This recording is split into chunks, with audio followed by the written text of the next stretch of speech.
If your Acer Aspire 5 powers up but nothing appears on the display, these repair methods can help restore your laptop. Learn how to troubleshoot Windows startup, repair system files, and recover normal operation. A lot of errors pertain to this problem, and we're going to go ahead and jump into what should hopefully be a pretty straightforward process, guys. And we're going to go ahead and jump right into it. So first thing I'd recommend doing would be to actually go ahead and boot to the troubleshooting utility on Windows 11. So if you do a hard power off 3 times in a row, Windows should automatically attempt to launch the startup repair utility. And if it doesn't find anything, it will give you the option to select advanced settings, in which case it will take you to a screen that looks like this. Now, if it does not take you to a screen that looks like this, or you're unable to get to that, you can also download the Windows 10 Media Creation Utility, or Windows 11. They probably will make a creation utility for Windows 11 at some point. And it doesn't really matter, you can actually run the Windows 10 utility on Windows 11 as far as I'm aware. And you should be able to run the troubleshooting utilities built in within it. So you just would go ahead and download it to an ISO file and then burn it to a DVD or USB. It'd have to be about 4 gigabytes or more. It couldn't be a small USB flash drive, and it couldn't be a CD. It'd have to be a DVD. And then you boot your computer from it. So depending on the computer manufacturer, you'd have to tap a different key on your keyboard in order to launch that menu, in order to select what boot drive you want to go off of. So it could be anything between the escape key, F2, F8, F12, for example. And those are the function keys on the top of your keyboard. So you may have to just do a little bit of trial and error. Shouldn't take you more than a couple minutes. Googling it would probably be best before you even begin. But anyway, we're ready to go ahead and jump right into it. So we're on the choose an option page. So these will look very similar whether you're booting from it directly within Windows itself, or if you're plugged in a USB flash drive with the media creation utility installed and you selected the recovery option. So when you are setting up your Windows 11 installation or Windows 10, depending on the drive you're using, there should be an option to repair your computer in the bottom left corner of the dialog window, one of the first screens that comes up. You go ahead and select that, and then it would take you to a troubleshooting screen like you see here. And you want to go ahead and select troubleshoot, reset your PC, or see advanced options. And then there are going to be a whole bunch of options in here that we're going to explore in today's video. The first one, we're going to actually go underneath advanced options and then select startup repair, fix problems that keep Windows from loading. So go ahead and select that first.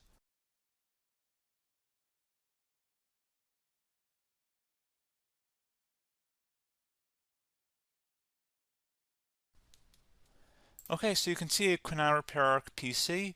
That was our first option we could try. Something else, if we go back into advanced options here and then select troubleshoot, we're going to go underneath advanced options again. You can go ahead and actually access safe mode by selecting startup settings. And then if you select the restart button, you have the option on the screen, select safe mode with networking, which will give you a key on the screen. It'll tell you which key to press to enter that.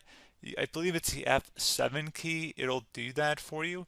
I'm not going to go over that in today's tutorial because I don't really want to go into safe mode, but you're more than welcome to attempt that by going into here and then selecting restart. Again, it'll launch another screen. It'll say what key do you want to press, and it'll give you like 7 or 8 different options, and you want to select safe mode with networking.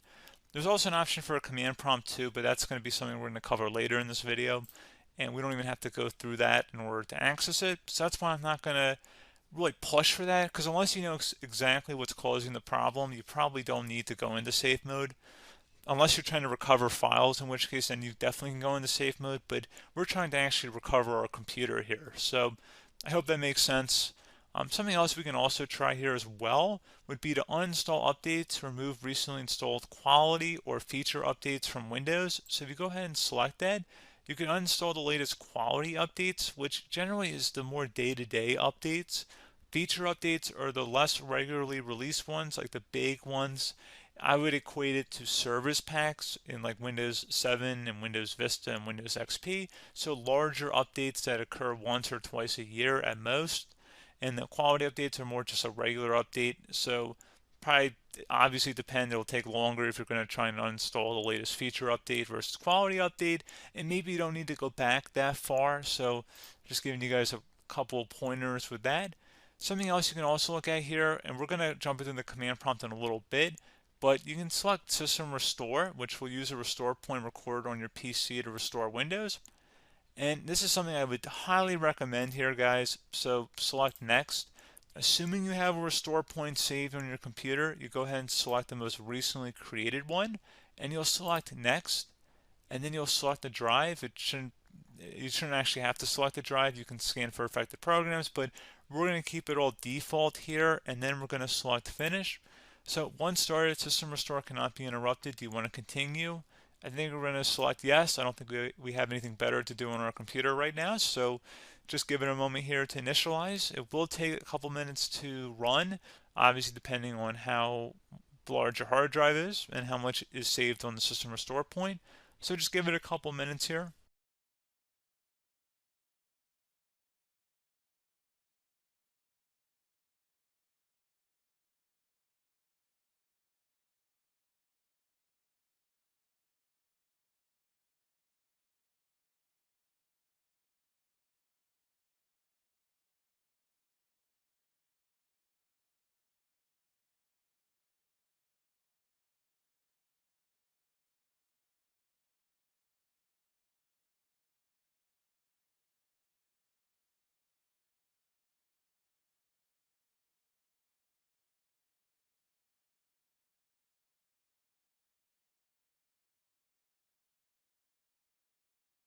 Okay, so you can see the system has been restored successfully.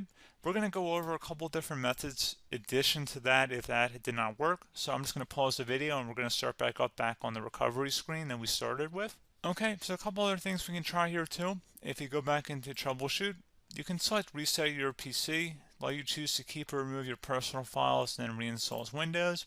You can select to keep my files, which will remove apps and settings but keeps your personal files. You can also select remove everything, which will remove all of your personal files, apps, and settings. So this is more of a factory reset, this second option here. First option, it should not delete all of your personal files. However, it will pretty much clear most of your programs. And keep in mind, there's no guarantee that your information, number one, is even still available and easily recoverable on your computer to the point that you actually would be able to recover anything. And the second point is that there's always a chance that it won't actually recover and it will just do a factory reset anyway. So there's no guarantee that actually would keep your files anyway. So I would recommend trying to get a recovery tool and backing that up first before selecting it anyway. But again, those are a couple of different options. And then something else you can try here if you go back to the choose an option. Another option, if you go underneath choose an option and select troubleshoot, advanced options, and now select where it says command prompt. Okay, so the first thing we should do is type our main hard drive here. In most cases, it should be the C drive. So you just do a C colon and then hit enter on your keyboard. So once you're underneath the C drive, we're going to type in dir and then hit enter on your keyboard. It should have program files, users, and Windows all in there. That's how you know you're in the right directory.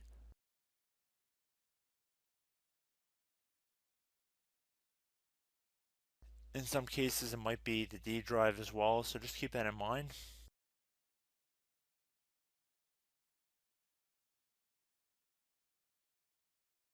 Next thing we're going to do is type in cd space / Windows / system 32 / config,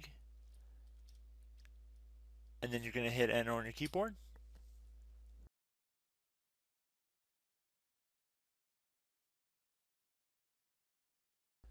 So now you're going to type md space backup. If you've seen other tutorials, it might also say to put down md backup.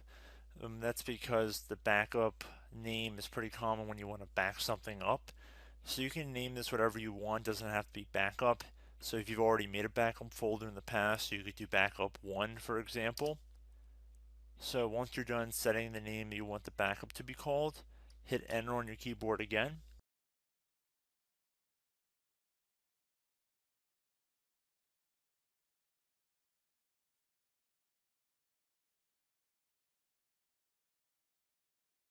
At this point you want to type copy, C-O-P-Y, space, then you want to do the star symbol above the 8 key, then do a period or a dot, whatever you want to call it, then another star sign, and then another space, and then type backup, and then hit enter on your keyboard.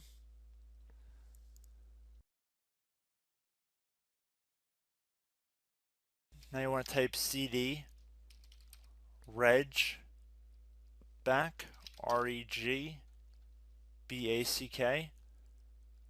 and then hit enter on your keyboard.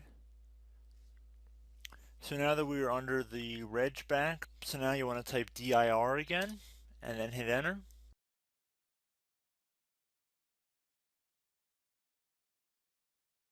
So now at this point we're going to type copy again. So copy, space, star sign, dot, another star sign, space, and then 2 dots. So we're going to type copy, space, star sign, dot, sign,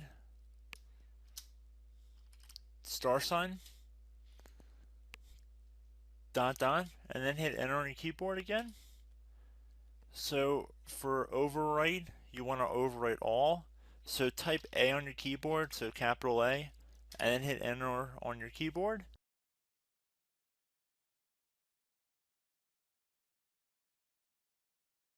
So at this point, you should be good to go. You can close out of the command prompt window, and if you accidentally continue to Windows 10, you should be all set.